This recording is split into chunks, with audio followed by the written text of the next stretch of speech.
Good evening. Thanks for being here. I'm Jonathan Nash. I'm an assistant professor of history, and I'm amazed at the number of people who came, so thank you, thank you.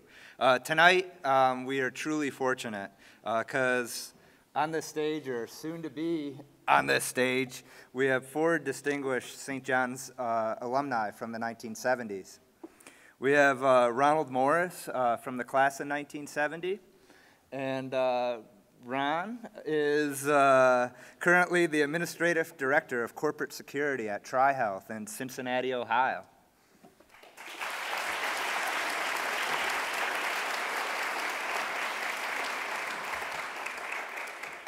We're also very fortunate to have Lewis Nixon with us, and Lewis Nixon's from the class of 1971. Here he is.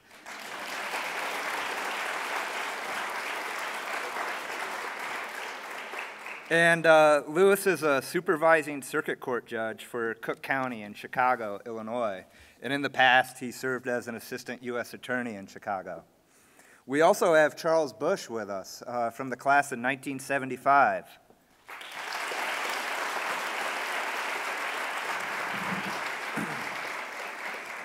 Charles has been an elementary school educator for the last 20 years, and every moment that I spend with Charles, I have greater appreciation of his passion for educating and for his students.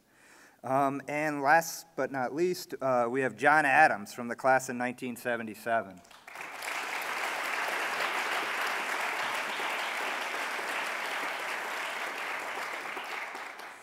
John is the Chief Financial Officer of the Rainbow Push Coalition in Chicago, and he was the first African-American SJU graduate to pass the CPA exam, and he was the 98th African-American person to pass the CPA exam in the state of Illinois. These gentlemen, in my opinion, embody the hallmarks of many of our distinguished SJU alumni. They have conscience, courage, and they participate and have civic engagement. While students, these gentlemen contributed to the enhancement of campus life. Some of them participated in the organization for Afro-associated affiliated students called the OAAS that black students founded in the fall of 1968. The OAAS paved the way for a Black Cultural Center and Black Student Union at St. John's. The OAAS sponsored cultural and educational events that promoted black culture and black history and black pride and black beauty, and worked to address racism and racial inequities on and off campus. In addition to sponsoring these many events, members of the OAAS assisted fellow black students as they adjusted to our campus communities. They also encouraged St. John's to revise what was at the time a primarily Eurocentric curriculum. They worked to get St. John's to hire the first lay black faculty member. And so from my perspective then, this event's occurring at an opportune time in our own historical moment. We have much to learn from these men as we all work together to create an even more just and equitable CSB and SJU that acknowledges, welcomes, and celebrates all of our community members and the gifts that they share. And I am extremely grateful to each of these men for joining us and for sharing their experiences and wisdom with us. I'm also grateful for an alumnus who isn't with us tonight because of a scheduling conflict. And that alumnus is Charles Harvey from the class of 1974. Charles and his wife and spouse, Cheryl, made a generous donation that made tonight possible and was able to get our four guests here and made yesterday's student dinner possible. So I have immense gratitude for Charles. I also have immense gratitude for other folks on campus, and I'll mention them quickly. This event wouldn't have been possible without the help of Norma Ketter, who's the coordinator of the history department. She helped me plan this and kept me focused and made sure everything was going to go correctly, or at least somewhat correctly. And I also wish to thank CSB SJU archivist Peggy Roski for her research.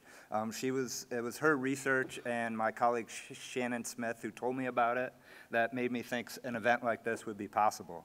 I want to thank, too, Cody Lynch and all of his partners at SJU's Institutional Advancement and Alumni Relations, because if it wasn't for them, I wouldn't even known how to contact our panelists in some ways.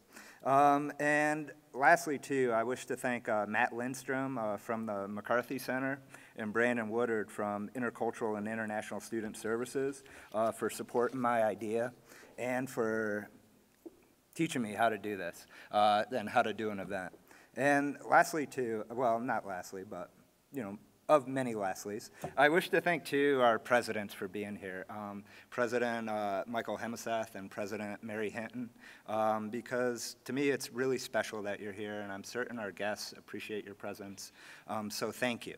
And thank you for being so generous to spend time with us earlier in the afternoon and this evening. And lastly now, I wish to introduce my history department colleague, Ken Jones, who will be our moderator for the event.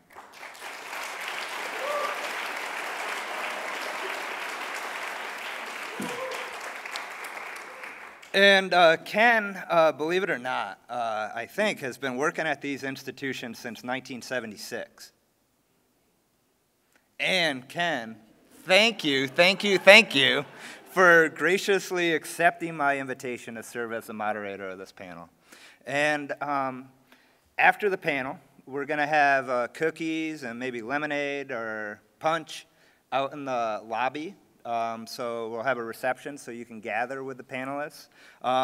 And the panelists, Ken, Ron, Lewis, Charles, John, the stage is now yours, but please remember to keep a little time for our audience members to ask questions towards the end. So thank you very much. Thank you.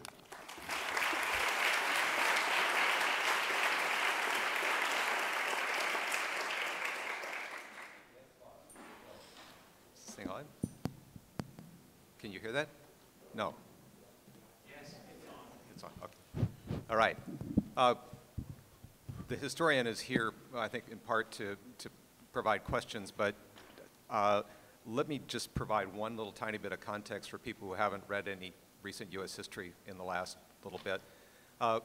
These gentlemen are going to be talking about the late 60s and early 70s, and in case you don't remember, the early 60s are a really positive period in terms of American civil rights.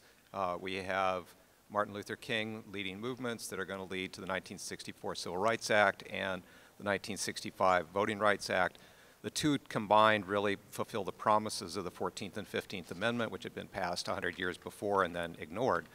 So first part of the decade is really great, and then if you know about this, we turn to riots, we turn to black power and calls for separation, superseding Dr. King's message in a lot of places, and then finally in 1968, Dr. King's assassination. So it's a period of pluses and minuses, obviously.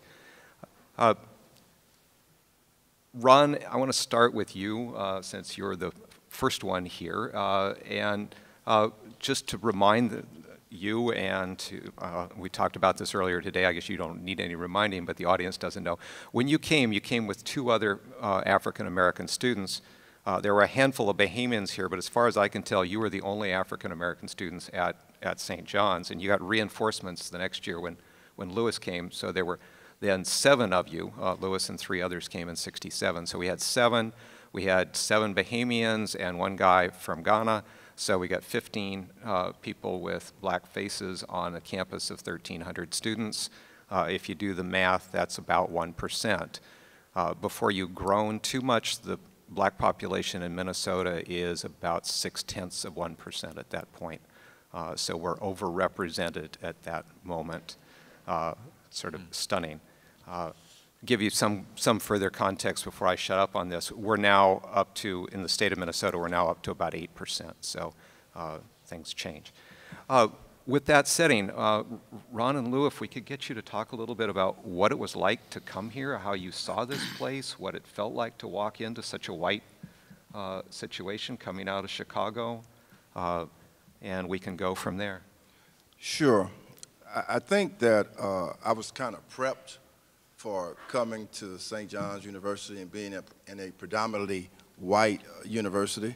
I was very active in a lot of events where with the priests at my high school where they actually accompanied me out into the community in predominantly white areas to meet people who wanted to understand what the plight was for urban black. But I had a purpose, a cause, and a spiritual concept. I was adopted by a lady who was 60 years of age. She couldn't read or write. She could only sign her name with an X. So my goal was to go and get a college education and be able to take care of my adopted mother and my brother. So no matter what, I was determined to finish college. I was determined to go to college. I didn't have any money. St. John's University was able to give me some money, and then I did the work-study bit. I had a priest at the high school who took an interest in me, and he gave me $500 and took me to the train station with this big, huge trunk. And I know that I was going to go and not return until I had my degree, because I didn't want to lug that big trunk around. At any rate, so when there was no way to prepare for this because I didn't know what St. John's University was like. So when I got here, it was very interesting. Now I'm going to tell you something that you might find unbelievable, but this is true. When I arrived at St. John's during the summer, I had a guy I met, we eventually became roommates, and he was a Caucasian guy. And when he saw me, he kept looking behind. And I just asked him, because I'm that type of guy. And I said, I'm just curious what you're looking at. He said, I thought you had a tail. And I said, no, I don't have a tail. And this guy was from Morris, Minnesota. He ended up graduating magna cum laude. So personally, I think that with the type of personality that I had, I did an awful lot in terms of making race relations much better. I also there was a Greek fraternity on campus, which I integrated. And when I went to the parties, I said, all right, I tell you what, for the first hour, you're going to play the white music. For the second hour, you're going to play black music. And that was the type of guy I was. So I didn't really have a problem other than the fact that, and it's well documented in the literature about alienation for blacks being in the predominantly white universities. Alienation, isolation on the whole bit, because the whole issue is you don't have anybody to really be with. One thing I noticed is that the white students would go and study in their little groups. They wouldn't invite me, so I had to study for myself. So it wasn't really that bad because I was on a survival mode. I was in a survival mode, and I wanted to succeed no matter what. So that's basically was my experience. Lou, you want to add anything to that? Go. Okay. Lewis Nixon. I came the year after Ron, and I landed on campus, and it was a culture shock. I had some exposure to being around whites because I went to a Catholic grammar school, and we had a priest there, and you may have heard of him. His name was the Reverend George Clements. In fact, there was a movie made about him. Lou Gossett played him. But he was activist, and he had this program, and he would take us to places like Stevens Point, Wisconsin, and Appleton, Wisconsin, some of the black students, and we'd spend the weekend up there, and then some of the students from those places would spend the weekend in Chicago. So I had some exposure, but it wasn't a lot. But when I finally narrowed down the choices to come to St. John's, and the choice was based on a scholastic aptitude test, and St. John's was one of the colleges that was sent to my high school counselor saying they thought I would do well here. We picked St. John's because she and I were in her office, and she called Father Don LeMay, and he was the director of admissions, and you know, they talked, and she gave him information, and over a period of a couple of months, he said they were going to admit me, and you know, they were going to help me with selecting the courses I need. But when I got on campus, it was culture shock. I didn't see any other blacks. Then I met Ron, and I think I met him within a day or two, and I said, man, where are you from? Chicago. And I said, I'm from Chicago. And so, you know, we kind of hit it off then. I didn't have the experience that he had about, someone thinking I had a tail. But I'd managed to go into St. Cloud, and I'd managed to go to the Sears that was at the crossroads. And, I'd walk in the store, and I immediately felt people were watching me. And everybody wanted to know if they could help me.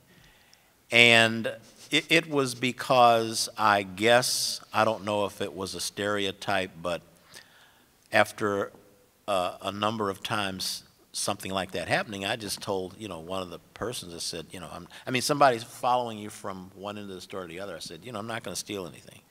I'm just here. I got money, and I can buy whatever I wanted to buy.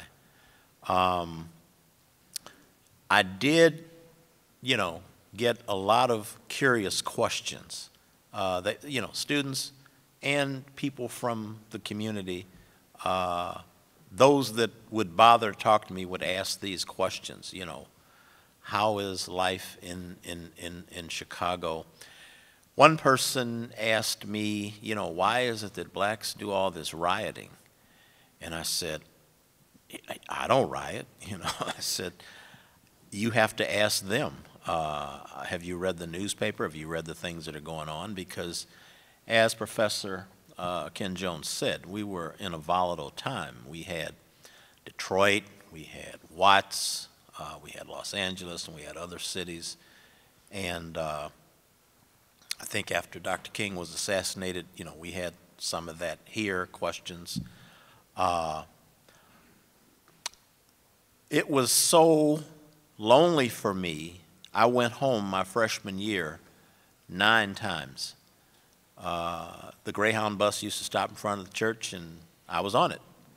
It was only, what, $10 or $11. I'd finish my last class and go home, come back late Sunday night or early Sunday morning for class, and in 3 weeks I'd be back on it. And I actually told my mother, I said, I don't know if I can go back there, because it was just, it was difficult for a black person to be on the campus and not really know anyone other than Ron and Marcus and a couple of other guys that came with me from other cities. But my mother said, you're not coming home, you're there, you're going to stay there. And she literally, that summer, she said, you're going back now. And it was like late July, you're going now. And I too had a trunk, okay, because they told us, in the letter, get yourself a trunk. And I think we either bought or they sent us these name tags that we had to sew in all of our clothes, because we would send our laundry to at the end of the hall, and they'd wash it so that we didn't want to lose it. The second year, it was a little better, because I think we talked about getting more black students on campus. And Father LeMay found some money in the admissions office, which allowed those of us who wanted to go back to wherever we came from and our high schools and see if we could recruit additional students to come here. And I know some people did it, because that next year we had 7 or 8 or 9 black students who enrolled in the College of St. Benedict. And I personally recruited one student that went here. His name's Julian Whitley. He came, and he came, I think, in '69, and he graduated in '73 or '74, if I can recall the dates. But, and he stayed. My junior year was a lot better. I had gotten acclimated. I had, begun to make friends. There were other people that I began to, feel comfortable with. They felt comfortable with me. My first year, I had a roommate, but, we didn't hit it off, and so I got a single room. Now, I don't know if every black student that's on campus gets a single room. I can tell you why I got a single room, and it's because I just felt there was, discomfort. Maybe it was because my roommate was going to be a priest, okay? I don't know. And, you know, I was doing or saying things that, you know, may have made him feel uncomfortable. But I just got a single room for the rest of my college career. Stayed in Bennett Hall because, like a couple of the other speakers will say, I didn't want to go outside in the wintertime. And I took all my classes except for the ones at, you know, St. Ben's I took, where I could just run and get on the bus and go over there and get back. And then in the Bennett Hall, I could just go to classes that were in the building. I guess that's enough of my narrative. I can answer specific questions. And like Ron said, we formed it was called the Organization of Afro-Associated Students. He was the president, I was the vice president, and we had a guy named Richard Moore, who was the secretary at one point in time. And a number of the Bahamian students joined us. Not all, but a number of them joined us in that effort. And then we had a number of St. Ben's students join us. And so, you know, we were like any other campus organization. I guess I felt better because there were more of us on campus. And there were females, okay? And, you know, we got to go out and we got to, you know, go into St. Cloud or go to a movie or whatever. And so you felt like you were at home. You had friends. And it also helped that I got a car. And it gave me a little bit of advantage with the girls because I had a car. A little bit. Didn't have to hitchhike. So that's all I'm going to say, and I'll just leave the rest for specific questions, if there are any. Okay. We will definitely, I mean, we're trying to hold this short so that you all can ask questions. So as you're thinking about stuff where you go buy something and you want to come back to it, please not jot it down so you can come back and ask us. Just to support what Lou was saying, by the fall of '69, we had a significant increase in black enrollment here, especially blacks from the United States. So we're up to 36 blacks at St. John's in the fall of '69, so that's about 2.4% of the population. And St. Ben's, there are 15. Most of those are from the U.S. and not Bahamians as they had been before. And that's, again, St. Ben's is smaller, so again, that's about little under 2.5% at St. Ben's. So a critical mass maybe by fall of '69.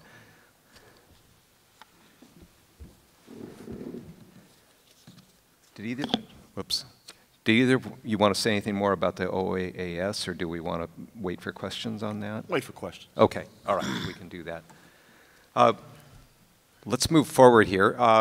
In the fall of '70, Ronald graduated and Lewis was off campus doing his active duty stint for the National Guard. And I mention that because at that point we had new leaders in the OAAS, and they raised the stakes in terms of what they wanted. They asked for $10,000 for resources for the Black Student Union and a guarantee for financial aid for black students. We had hoped, Jonathan and I had hoped to have some people who were involved in that on the panel tonight, but it turned out, as he said, Charles Harvey couldn't be here and some other people. So maybe we can do that in the future. But let me just tell you very quickly what happens out of that. When the demands weren't met, in December of 1970, a group of about 25 students occupied the president's office at St. John's. The police were called. They came with a warrant from the judge. They were told to clear the room. 9 of them refused to clear, so those 9 were arrested and taken to jail in St. Cloud. Excuse me. Ultimately, the presidents of St. John's and St. Ben's would promise to try to raise funds for Black Student Union from other sources. They didn't have the money, or they said they didn't have the money to do the $10,000 immediately, but they would come up with the money. So that process moves us along to when Charles arrives in 1971. You come right after that. And I guess I'm really curious about, what do you remember the feel of campus at that point? You're coming in after that kind of activity. Is it divided? Does it feel welcoming? Does it feel classic Minnesota passive-aggressive? You know, how did it feel at that point? Well, let me just say, this was my second choice to come to St. John's. I was on the waiting list to go to Coe College in Cedar Rapids. I came to St. John's in November of 1970 with 30 other black brothers from St. Louis.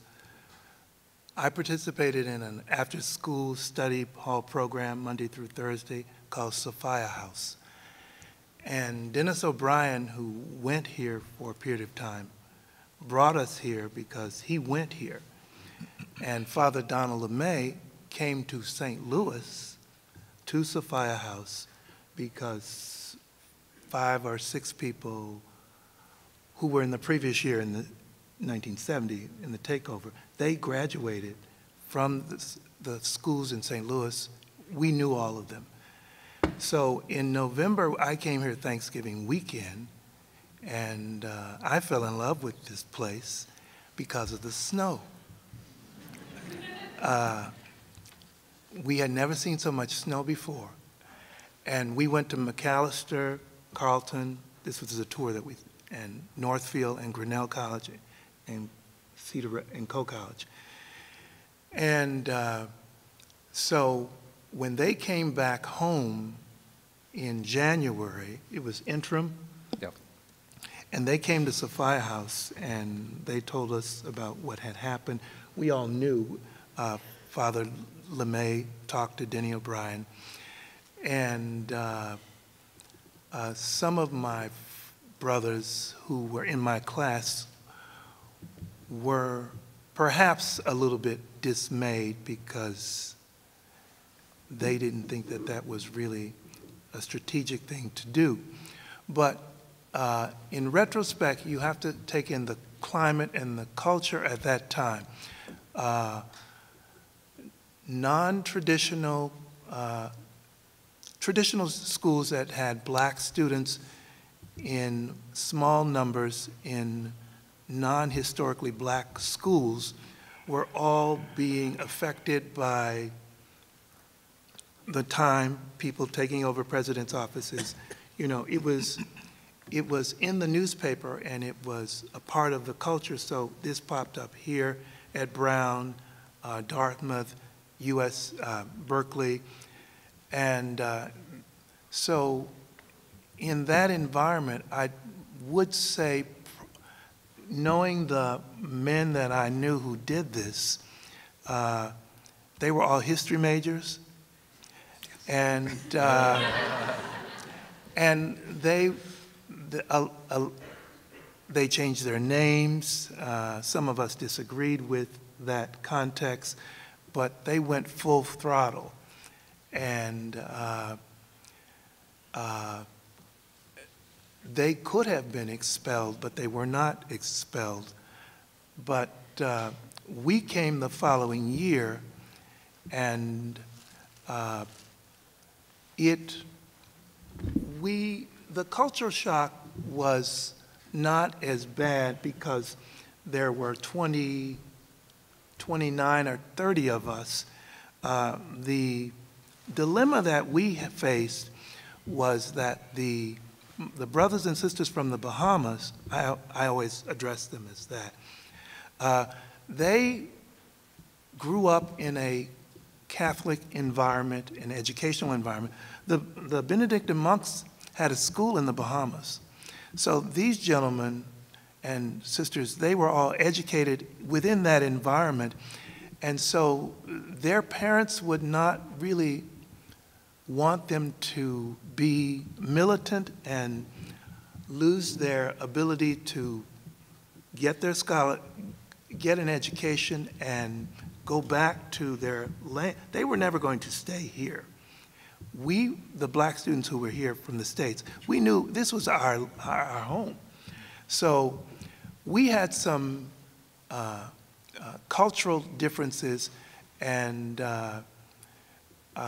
aside from who we were and our skin color, we clashed sometimes. We'd come together and party, but some of us went about their way and just realized they were here for school.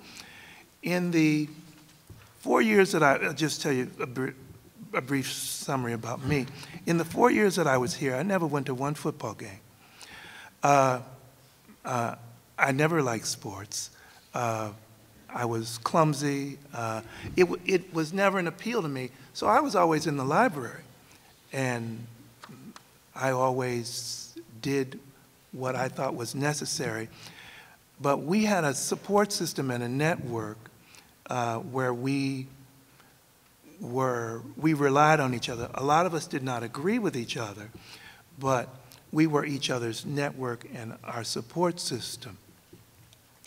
I lived with a young man from Washington, D.C., and a young, tall guy, young white guy from Escanaba, Michigan, Steve Jutton, and Matt Williams.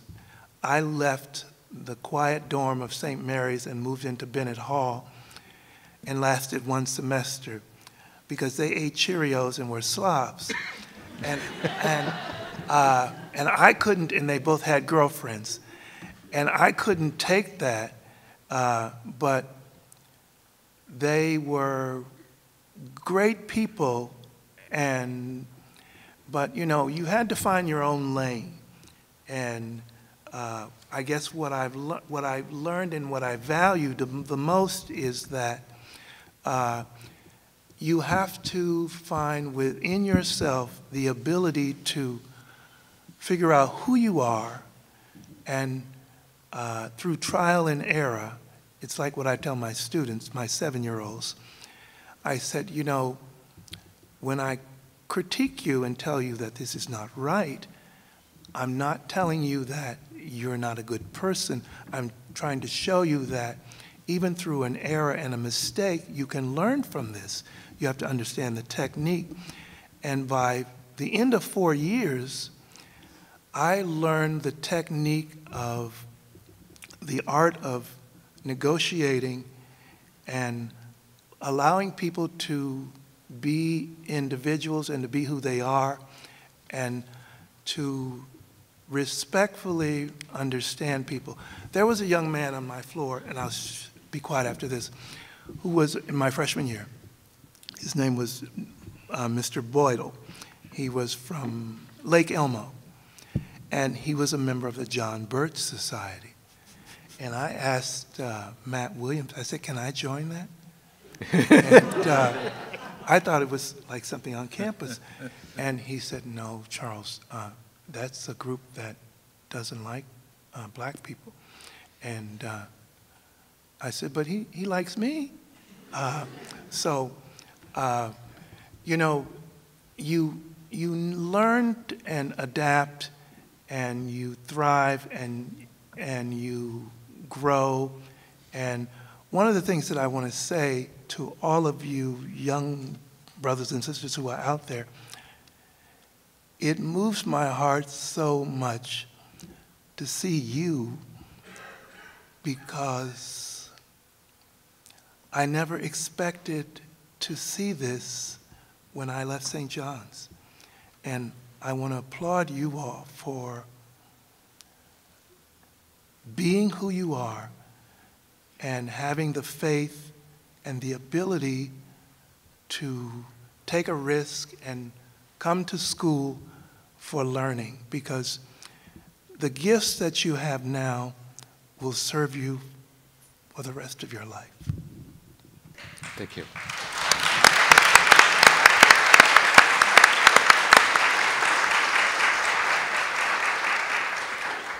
You wouldn't be behind Charles. Yeah, you know, somebody's got to follow the hard act here. So, so you arrive in '73.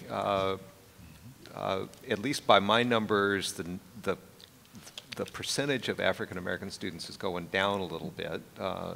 But go ahead and tell your story about what you saw, how it felt. It's still a healthy number. It's dropped a little under 2% by then. So Okay. so. All right. Good evening, everyone. And I too want to thank Michael and Mary and everyone involved in making this happen tonight. I'm here because they told me the title of this was going to be Black Rats Matter. So, you know, they suckered me in. And don't believe everything this man says.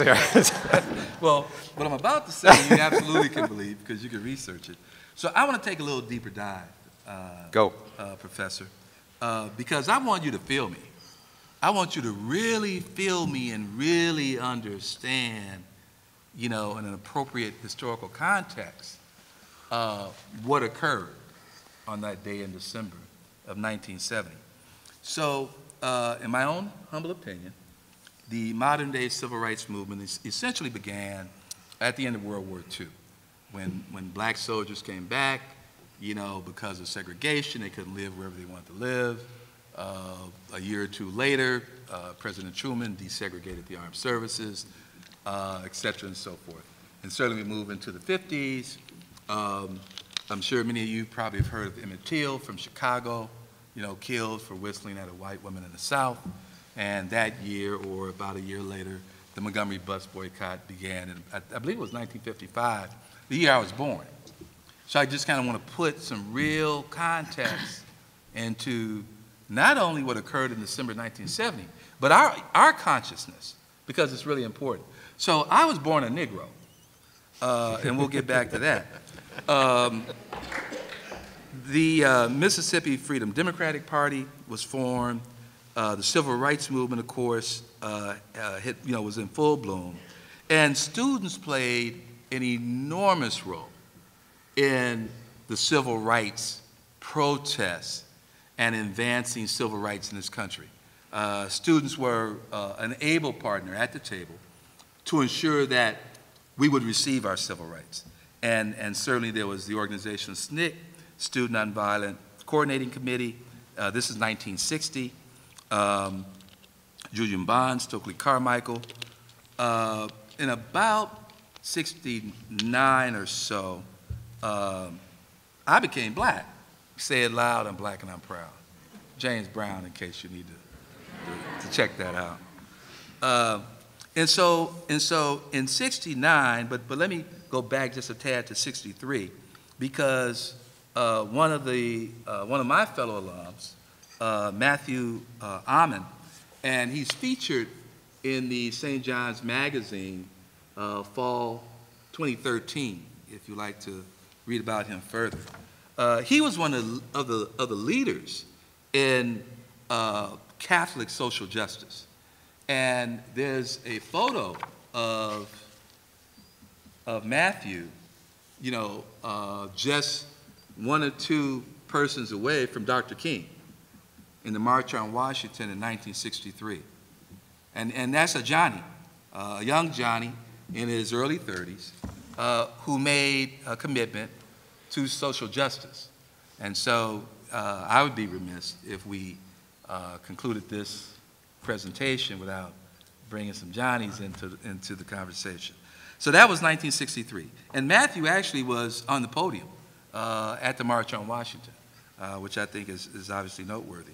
So from 67 to 69, black students were only about 6% of the college campuses at major white universities from 67 to 69, so we're getting close to December 70.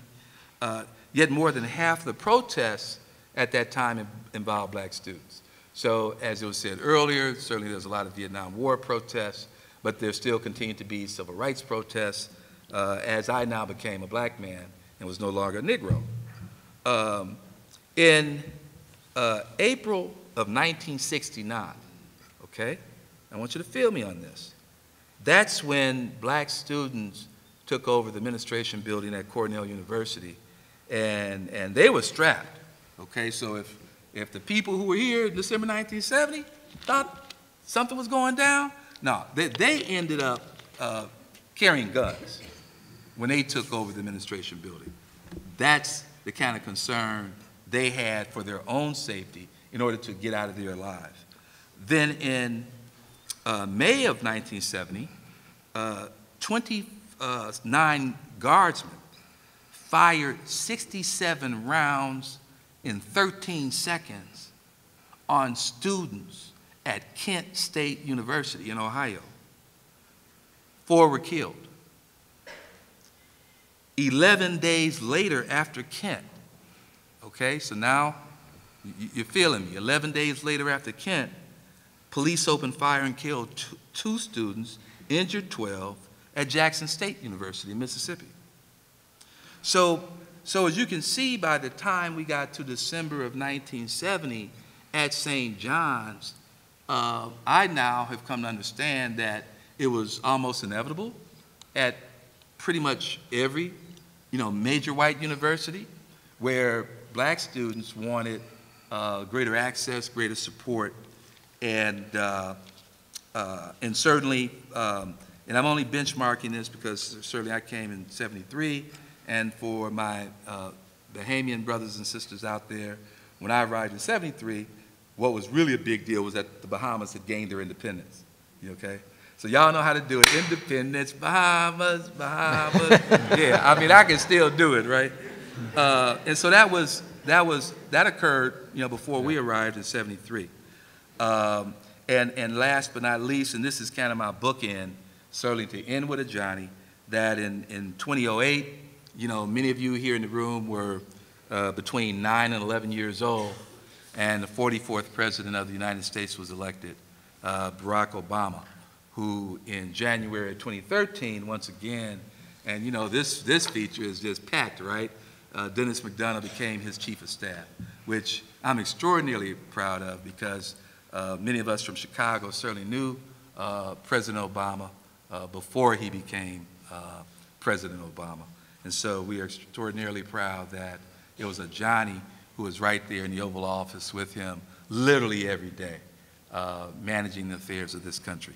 So I wanted to just give you, and maybe I missed my calling, Professor, a little I just figured, the historian can walk away here. I mean, this was great. A little more context so that you really understand the St. John's, takeover, where, 9 were arrested, and it's my understanding the judge suspended a 30-day sentence and advised the president at that time that it would be wise to just allow this to be the only punishment, if I may, and let's rectify things. So my own story is different. It's a lot lighter. I got here like many of you got here because a Johnny suggested that I should come to St. John's. So I have an entirely different story. And part of the reason I'm here on the panel is I'm literally a benefactor, of the work that these guys did. So I'm a cradle Catholic.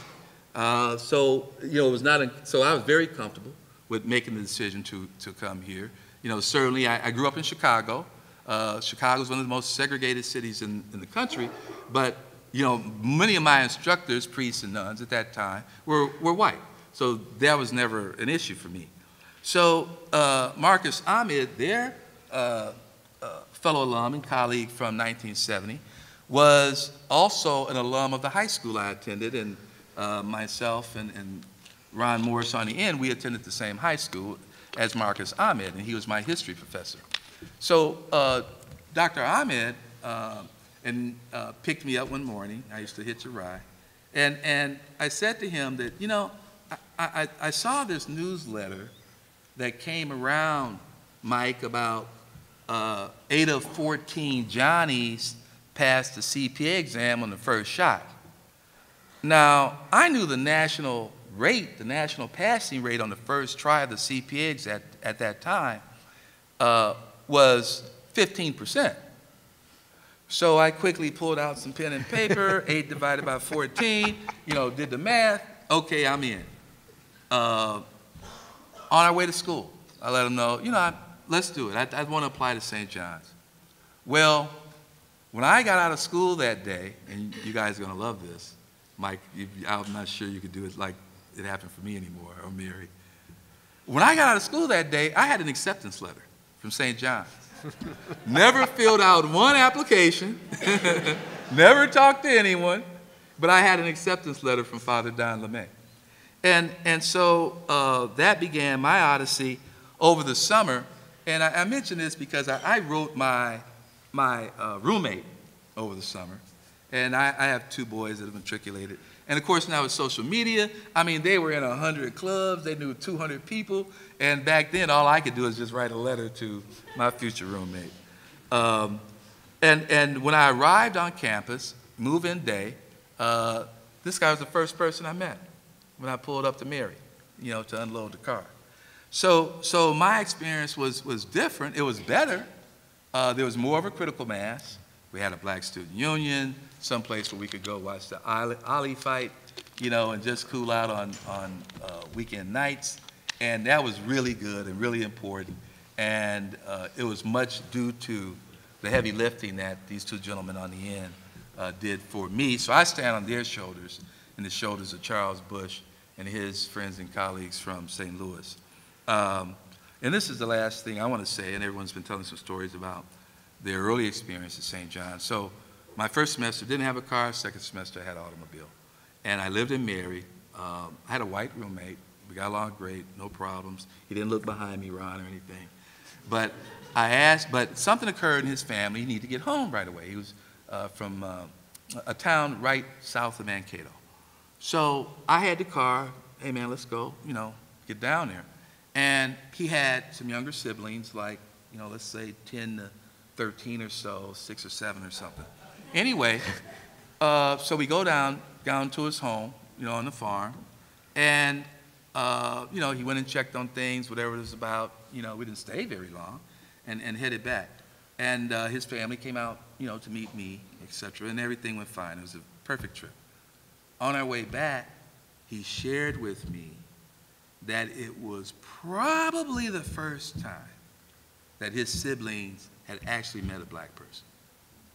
And coming from Chicago, I can't tell you, how shocking that was. The only thing more shocking, as I told them at dinner, is when I walked out of my dorm one night or out the library, studied late, pitch black, and I look up in the sky and it's like, oh man, Russia's getting ready to attack right now. And it was Northern Lights. So, it cuts both ways, you guys. It cuts both ways. So that concludes, what I have to say. And I'm really grateful that you're all here. I'm grateful that you put the program together. And I look forward to remaining engaged with the campus life here at St. John's. Thank you very much. Give a round of applause for our panelists.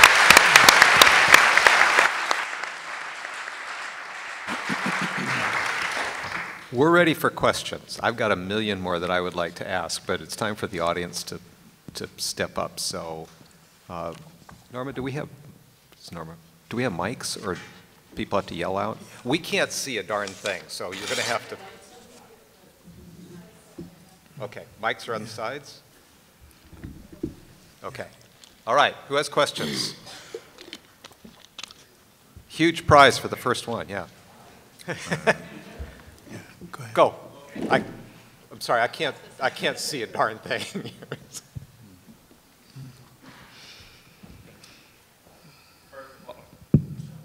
Can you hear me? Yeah. Yeah, my brother. Thank you. Before I say anything, before I ask my question, thank you all, each and every one of you, for just paving the way for everybody that's here. Either whether you're Bohemian, African American, or whatever, thank you. And I appreciate you all. My name is Jordan Parker. I'm a current sophomore here at St. John's, Global Business Asian Studies major from Las Vegas, Nevada. My question today, and I want to make sure that I read it right. How do we, as young African Americans and people of color, how do we make the white majority here at CSB and SJU comfortable with the black community, or at least start the process so that we can move on and spread it throughout our country? Because as you can see, every day that you go on the news, there's some issue between whites and blacks. There's some issues that are occurring. How do we start that here so that it can spread throughout the country? Because there are Johnnies and Bennies that are going into positions of power that have some influences. And I see a lot of people around me that are starting to develop those influences, and I see them destined for greatness. How do we start that process? Well, I'll take a stab at that. First of all, I think that there are two approaches. One is the individual things I think that all of us and all of you can do. And to me, that's an engaging in conversation. Now, it might sound a little passive to some of you, but my point is that you got to realize that you don't know them, they don't know you. So when there's an opportunity to engage in conversation, I think we should take that. But I think in addition to that, there should be structured programs to achieve some of the outcomes that we're looking at, whereby what we did, for example, is we were allowed to teach a course called Ventures in Understanding. That was an attempt to share with the other students what blacks were going through. I mean, little simple stuff. All the questions that we started getting from students about, why do y'all dance like this? Why do you have rhythm? Why do you act like this? We took all those questions and put it into a course and answered them. We brought people on stage and let them dance. And then we say, oh, now you dance. Now you don't have any rhythm. Now what do you see? What's the difference? Like I said, one of the things that I did is join the white fraternity on campus. But again, I'm using my personality because I'm not offended by little things like that. No one is perfect. And, as long as you're on this earth, you're always going to have to be trying to improve. Went to administration. Now, in our era, in Lewis and our era, we didn't go in and demand anything. We didn't think it was necessary. We just went through the proper chains and said that we would like to have, for example, a Black Week, and we would like it to be funded. And we eventually got an answer, and once we gave the cost, give us a proposal. And I knew that, first of all, in this area, how many black students am I going to get to come to a Black Week. So I identified about 10, 11, or 12 different universities, sent them invitations. I think about 5 or 6 agreed to participate. And so they were bused here, and the university paid for it. So my point is that I think we need to be creative, but everything, I just think we got to have more understanding about what is really happening here. People don't understand, what we're doing. We don't understand what they're doing. So I think it starts with conversation, but in addition to that, there are some structured programs that can be developed. And you have to brainstorm for those, for those particular answers. Get a group of people together and say, hey, let's try this. You don't have to be 100% every time, and you will make some mistakes. 80% is good for me, rather than not doing anything. So that's one of the things that I encourage everyone to do. The last thing I'd like to say is that I was really impressed with the students that had dinner with us last night. They were so extremely polite, and it looked like they were very curious and really wanted to learn, and just great manners. I mean, I really respected that behavior. So I think those students that I saw last night are really a special special star for St. John's and St. Ben's. Anybody else want a shot at that one? I'll just echo Ron, because when we came, we truly were pioneers. There was only 1 or 2 or 3 of us. So we didn't have enough numbers to demand anything. But so what we did is we just did the exact opposite. We joined campus organizations. I joined ROTC for a year. And, I got out after after I did the first year. But we joined organizations, and we sort of took it on ourselves to try to correct, what we felt were inequities. I complained about there not being enough blacks in the yearbook and the record, and so the people in charge said, well, you're going to be a photographer. You take all you want, and then there will be. And I said, fine, if that's a challenge, I'll do it. And I did it. I had a camera, and I took pictures, and they included a lot of the photos. I don't know if any of you saw those photos that were being on slideshows or PowerPoints, but a lot of those were my pictures. So there weren't enough of us to really, demand. There weren't the numbers. But as the years progressed, and then we get to John, and we get to the numbers that were here then, and we get to a lot more African-American students than what the country was going through, it eventually reached here. And, you know, we just had to, we had to come to an understanding. I left, and then, you know, the younger students took over. But there had to be an understanding between blacks and whites that, you know, we're going to have to get along. You're not going to convince everybody to try and meet you halfway. Today we're facing a completely different issue with, you know, I call them the neglected. You know, there are people that have their own ideas and they have their own impressions, and you may or may not change their mind. So be it. But you're going to have to reach those whose mind you can change. And just try and meet someone halfway and convince them, you know, that you're you and they are they, but, you know, together you all can coexist.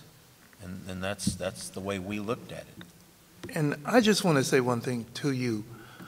I have some of the same kind of dilemmas with my 7-year-olds. You, brothers and sisters who are here, do not have a lot of fear about what the cycle of the current life is like. I know it's scary, and get off Twitter and social media. Don't wrap yourselves in that, because this too shall pass. And I don't want to say anything further beyond that. I think you know what I'm trying to say. But treat yourself like the king and queens that you are inside. See yourself and project in your mind that you will have a future and you will be unique and bright and successful, and through trial and error, you may not get there. You may not have as much money as, if I can just say this, Jay-Z or Beyonce or whatever, but don't allow yourself to wallow in a cycle of grief and feelings of despair. You know, this is the most important time in your lives. So get whatever sources and help and support you need. I'm going to give Mr. Woodward my number, and if there is anything that I could ever do for any of you, I would not hesitate to do it, because it was done for me. And I have an obligation to do that, and that's my passion to do. So, you know, you will be superstars. You might not see it right now, but embrace yourself, embrace all the people around you who care about you. They may not look like you, but don't allow small things to mess your mind up, you know. Be brave and persevere. Jordan, I absolutely was going to say what Charles said. I want you to be yourself, Jordan. Yeah. I want you to just be yourself. I don't want you to do anything to attempt to make anyone comfortable with you as a young black man. I want you to just be yourself. And I want you to embrace Benedictine values. Fire the son of a bitch is not Benedictine values. Marching through the University of Virginia, saying, chanting, Jews shall not replace us, those are not Benedictine values. And I would dare to say build the wall is not Benedictine values.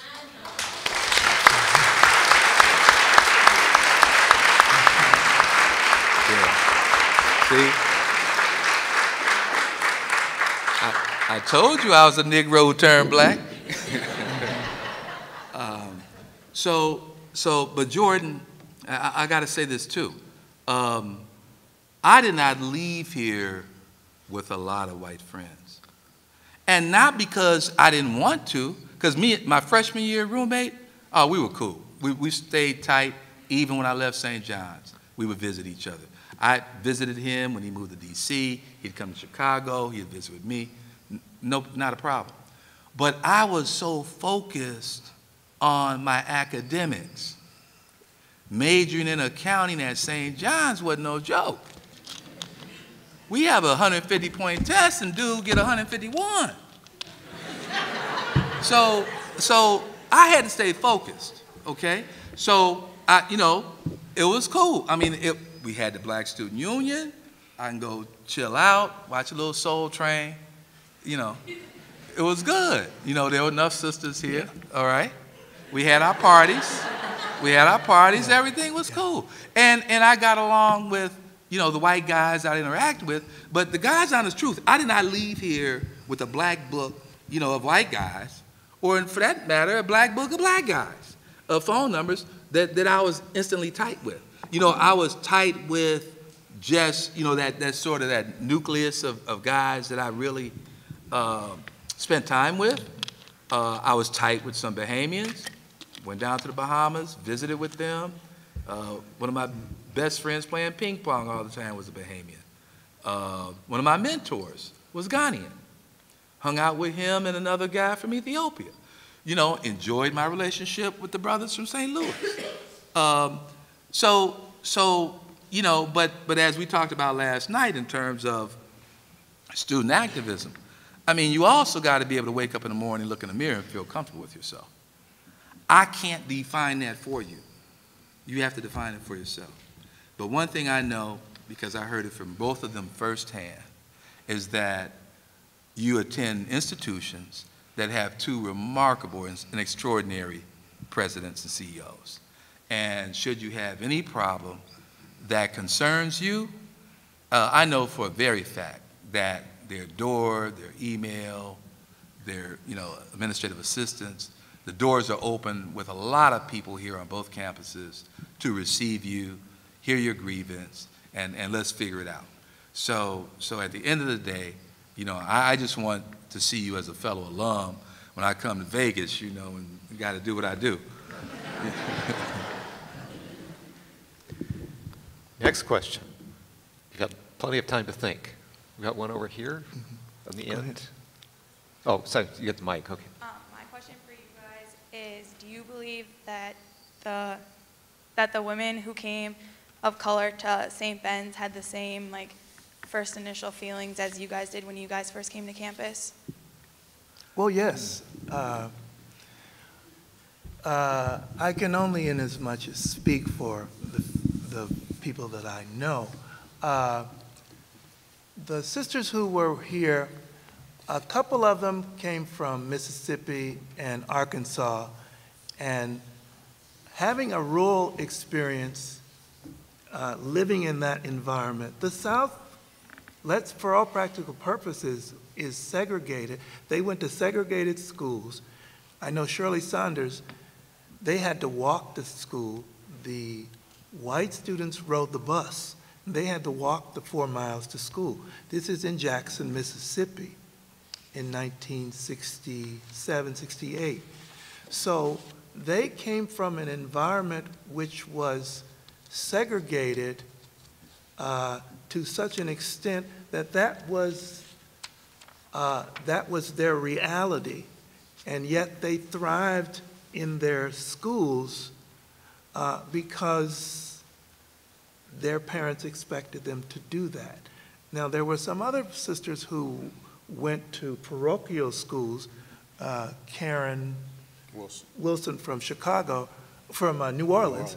Her parents were educators, And so her experiences and being here was of a different level. And Rhonda was from Chicago. I believe she went to a parochial school. And there were no black women from St. Louis who came here. A couple of women went to Catholic schools, but they returned home because they could not endure, the environment was harsh for them in terms of, not being able to find the makeup that they wanted in St. Cloud at the crossroads. See, one of the things that our experiences were like in 1970 and 71, if we wanted to go get some, we all had, well, they had, I didn't have it. I never had an afro, but we got Donald Millett to buy products for us for our hair, but he stopped because he said he had to order a lot of it and he wouldn't make any profit off of it. So we had to go into, I believe, J.C. Penney's, or someone in the crossroad had it because there were some black students at St. Cloud State. And so the difficulty of just simple things made it uneasy and uncomfortable. And a lot of women, and I'm not being sexist, women at that time had to put on their garb and look like women, and it was difficult. So if you couldn't find stuff for your hair, you thought, oh my goodness, if this is going to be a problem, maybe I'm not going to make it here. So some of the sisters, they decided after a year or two, this experiment is not okay. I'll go back to St. Louis and go to community college. So, but that's what their experiences were like. And one of the reasons why I know some of the women who would not appear here or come back, it was very traumatic for some of the sisters who went to St. Ben's because at that time, we were penalized if we didn't go to class. Teachers took attendance. And you were encouraged, if you missed 5 or 6 classes, you either had to withdraw from class or you would lose the 4 credits. And back then, that was 1/4 of the semester. I mean, you'd have to go back to school another semester in order to graduate. It was my observation my sophomore year when a number of African American, black females came to St. Ben's. I think there were 7 or 8 or 9. And they came in great numbers. A couple of them knew each other. The others didn't know each other. But once they got settled, I think, they sort of traveled together. But then we were here in numbers. Yeah.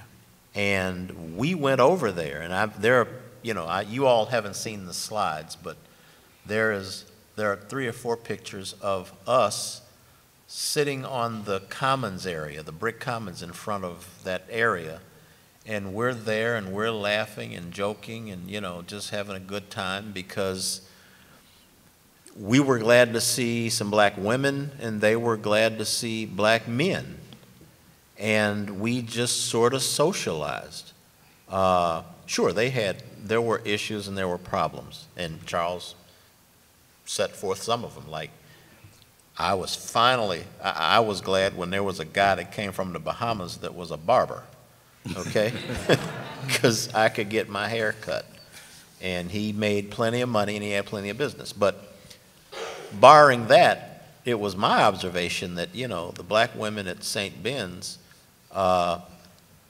seemed to have, some social satisfaction. I don't know that I saw the isolation there because when they weren't in class, we were doing something. And one of the couples, one of the black females, Ronald Moore and Fred Hill, dated from the day she got on campus as a sophomore until the day they graduated. They got married, were married up until 3 years or 4 years ago when, you know, Ronald Moore passed away, and had kids, but there were a couple of other couples that were close to getting married. I don't know what happened. But, you know, there were, you know, I mean, there were just serious relationships that developed. They were satisfied with them. And I don't think we saw the isolation. Now, most of those young ladies graduated, you know, 73, 74, 75. So I don't know how many black females came to St. Ben's after that, whether they came in numbers or 1 or 2 or 3. So I can't tell you. But that year that those females came, and there were 7 to 9 of them, I think they, you know, met us, and we just made a go of it, and we were a community, and, you know, we just did things. I just want to make it clear that Dr. Nash tried really hard not to have this be an all-male panel. We worked really hard, and we were not able to bring any St. Ben's people here for a variety of reasons. So it's a great question, but we weren't trying to be sexist by having all of us up here as one group. I personally spoke to 2. Mayola Brunson, who was one of the young ladies from Arkansas, Karen Wilson Sider, who was from New Orleans. I spoke to her. First, Karen was going to come, but she'd had some surgery and was recuperating and didn't think she could make it. And I think that Mayola may have been one of the black females that Charles was talking about, who was so traumatized for something that, you know, I mean, she talked for an hour about she just wasn't going back. And she graduated, but she just wasn't coming back. Yeah, she's never been back here. Right. Yeah. And she was from Arkansas. And I guess, you know, with what they went through down there in Pine Bluff, and then seeing some of the same thing here, but in a different focus, you know, it may have affected her. It's too bad. Other questions? How you doing? I'm Jair. I'm from Newark, New Jersey. I'm a junior. Cool. So I'm the co-president of the BSA. Shout out Isabel, our co-president over there.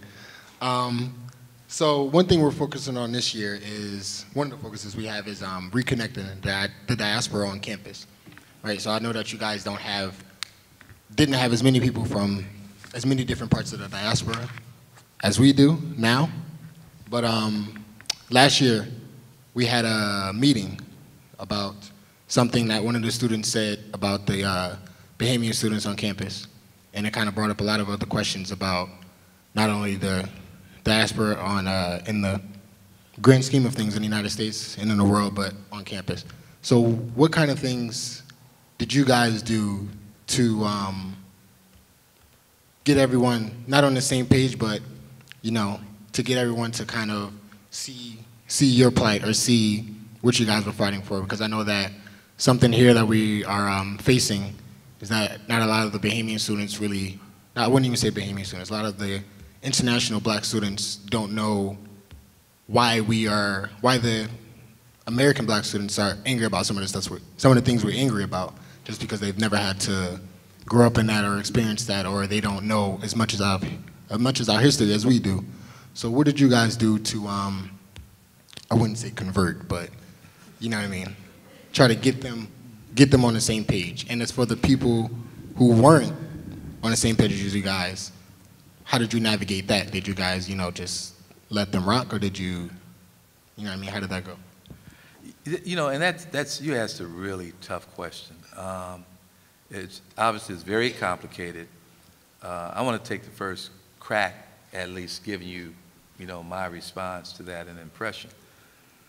Simply because we're all unique, you know, and becoming, you know, even more unique, you know, with greater diversity and much more unique, many more unique backgrounds today than there were 40 years ago, where some of our backgrounds are actually very similar. One of the things that I recognized, and I'm glad you asked that question, was that although we had the same skin color, my Ghanaian buddy had a different perspective. My Bahamian friends had a different perspective. And today, for example, my son, inner city Chicago, went to Seton Hall, a different perspective than a suburban raised black kid, because he was from inner city Chicago, and he actually bonded with and hung out more with the sons and daughters of immigrants, Jamaicans, Haitians, et cetera, and so forth. So I think it's really gaining and acknowledging and recognizing, that diversity of backgrounds, getting on the same page. I mean, you kind of have to accept that, everyone is not going to always agree and be on the same page, but have that mutual respect.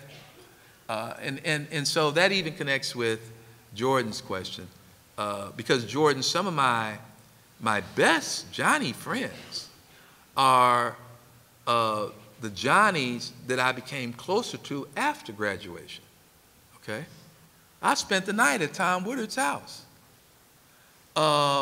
Me and another guy from Chicago, Dennis Bracco, we're Facebook famous, because we're always arguing back and forth in politics.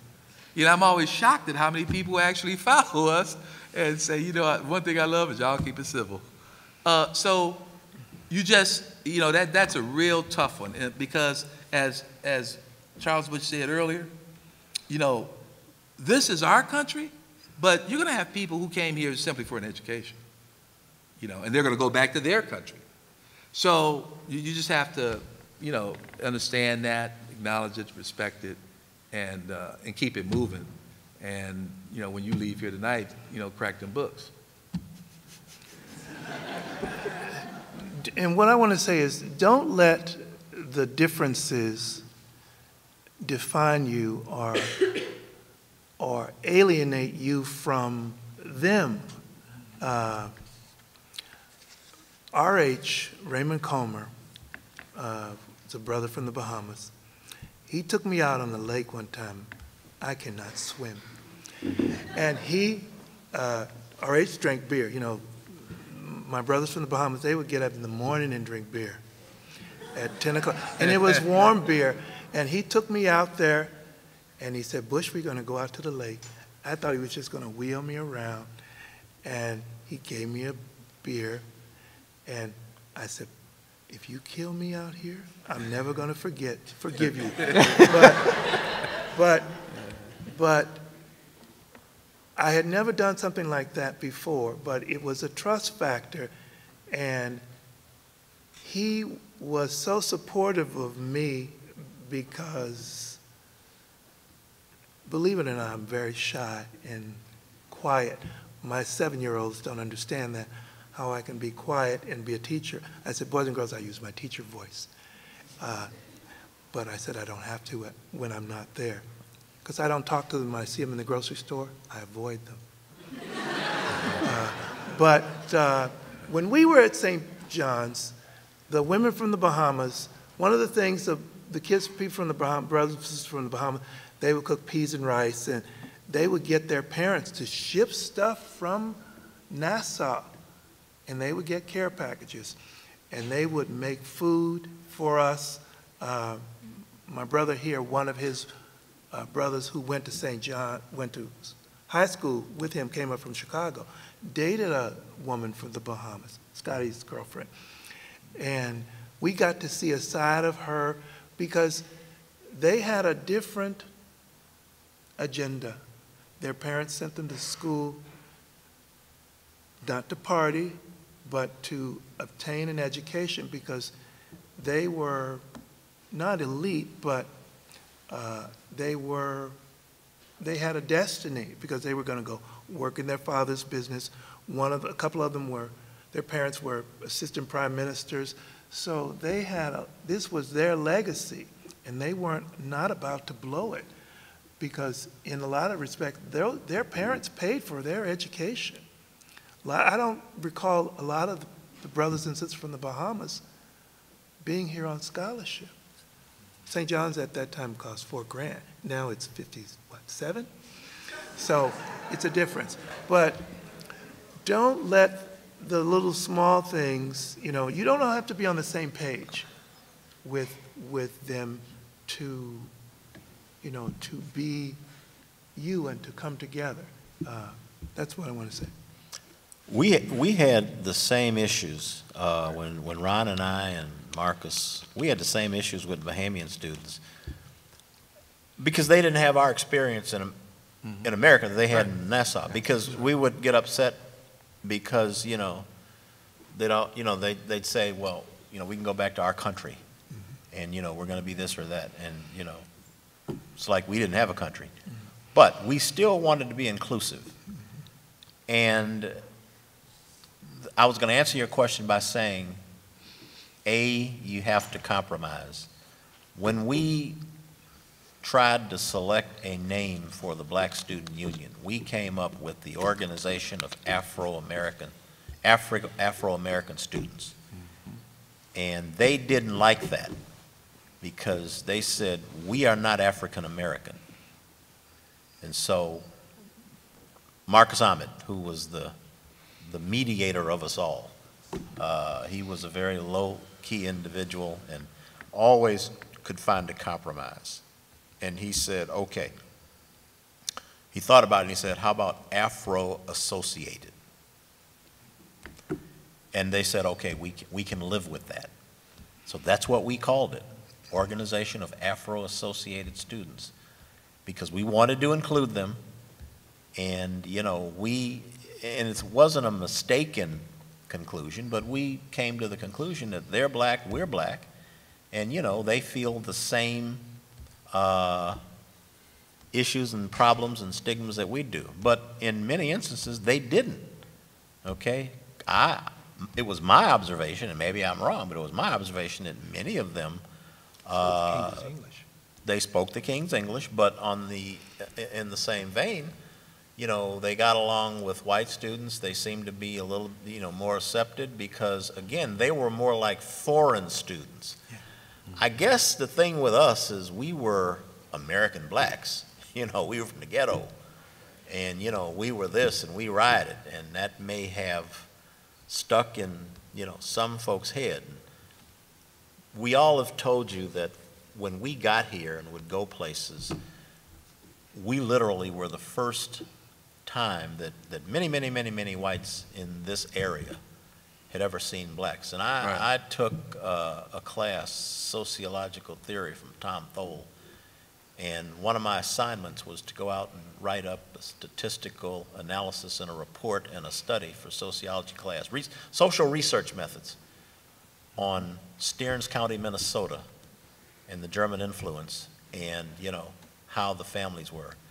And basically, you know, I was able to do it, but I was the first black person that had ever set foot in a lot of these homes. And somebody else had to call to say, you know, we have a St. John student coming, he's conducting research. And then, you know, they let me in. But I didn't see, you know, some of the Bahamian students having that problem. It was just us.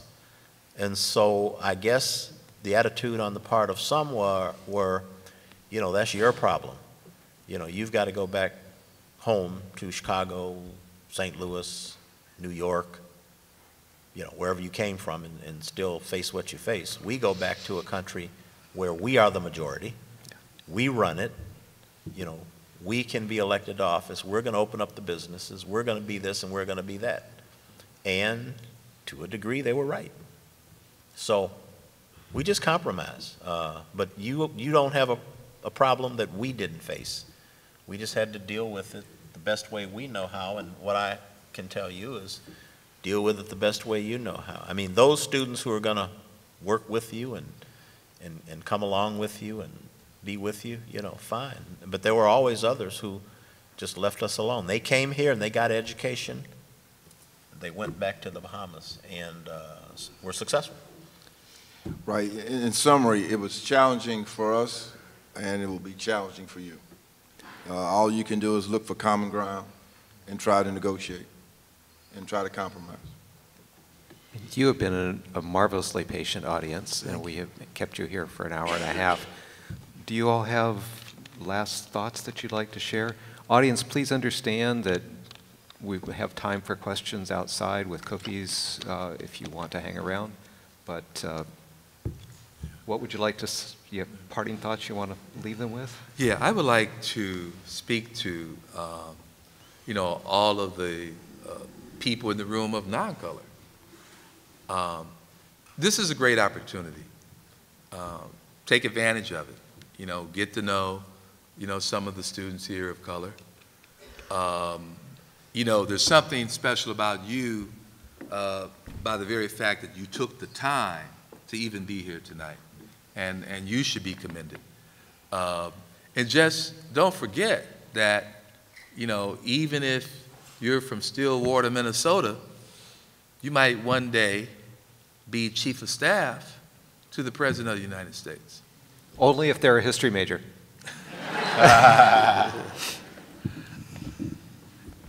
And that's it. Because if you major in accounting, you'll probably actually be president. But, sure. This is a question from my brother of color, Mr. W on the end. This is a question towards the institution. So we've all noticed that being black here is a privilege. I don't know on the other side if the whites here see it as a privilege or that they have blacks that are here. I want to know from an institution, you said statistically the numbers have went down from the 1970s to now.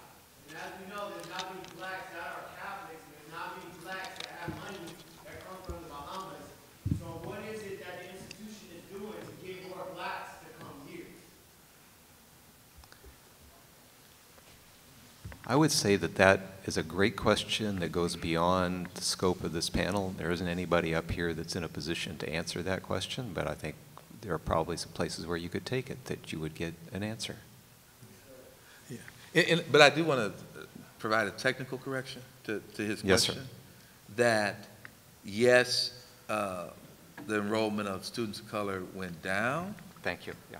And it probably hit a low point in the 90s. But it actually, the trajectory is it's going back up. So that's just a technical correction. I'm not saying you're wrong in your assertions and what you're asking, but I just wanted you to be clear that, in fact, it is really going back up. Because I visited the campus in the 90s, and it was scarce to see someone of color walking around. You know, while you were talking, I was sitting here counting the number of black students in the room, and I see about 20, 25. Now, that's more than we saw, I think, at any one time. Hello. Okay? That's more. So they're here. But, you know, when we talked today to both presidents, we talked about actually recruiting. I've got 3 St. John's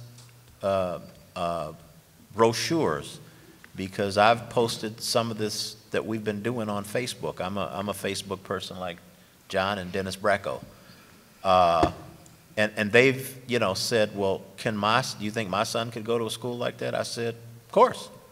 You know, I'll bring you the stuff, and I'll put you in contact with people at St. John's that can talk to you and when the time comes. So we can all do our part. I don't know if it's the school, but we can all do our part. Because the one parting thing I was going to say, and this, I'll just go into that segue. St. John's is a good school. It's a good school. St. Ben's is a good school. When I got close to leaving here, I was all set to go to Sears to be a store manager trainee. But I lucked up and found the opportunity to go to law school, and the company that was going to hire me, which was Walgreens, and I had interviewed for a store manager, but they had an opening in the law department, and I had to find my way, you know, into law school. And so I had met the admissions director at DePaul University in Chicago, where I ultimately went. And we talked. He was at a conference. We talked, and he gave me an application, put his initials on there. And when I found the opportunity that all I had to do was get into law school and get a job and tuition, I had to scramble. I never took the LSAT. And the assistant director of admissions said, well, this is what we're going to do. We have a program, and it's called conditional acceptance, and you need to take a course in the summer to let us know you can do law school work. But first of all, we have to vet you. I need letters of reference, I need your transcripts, I need grades and other things, an essay. And I scrambled getting all that stuff together, and the faculty here that had me, they were very helpful. They sent all that stuff in. And I finally got my letter of acceptance, and I enrolled, in DePaul Law School May 1st. And they said it starts May 1st, and I said, well, I graduate May 5th or 6th or whenever. And he said, well, you got a choice. So I just backed my car up to Bennett Hall, loaded my stuff, and went home and told the registrar, mail my diploma, because I was starting law school. But the last thing the assistant director of admissions said, we took a look at everything you sent us, but it was that school you went to. And I never forget that. He said, that's a good school. And if you're here, you're lucky. Yeah. You are in the right place at the right time, because it's going to be this school that you go to. I don't know of any black St. John's graduates that I'm in contact with who have not done well. They're not all millionaires, but they're doing well. We're all employed. We graduated. Out of the group of African American students that came in with us in 1967, only one did not graduate because, of academic issues. And it wasn't because he didn't get the help, but he just couldn't cut it. Only one. All the rest of us graduated. That includes St. John's and St. Ben's. So this is a good school. No school is without problems. Right. And I just want to say one thing. The mere fact that there are 4 faculty members on staff who look like us, and the most overwhelming fact, when I read that Dr. Hinton was the president of the Women's College, Oh my God. I jumped up out of my bed and said, it was like the Oscars. I had won the Oscar, because for me, the leadership of this school signifies, there is change here. I went to this school 43 years ago, and never in my wildest dreams did I know, because change is challenging, and for this woman, sister, to give of herself to an institution like this, and her commitment to see that you have a legacy and that you're well mentally, emotionally, spiritually, is a profound thing that would have never happened. We could not have envisioned that 43 years ago, of ever seeing anybody who looked like her.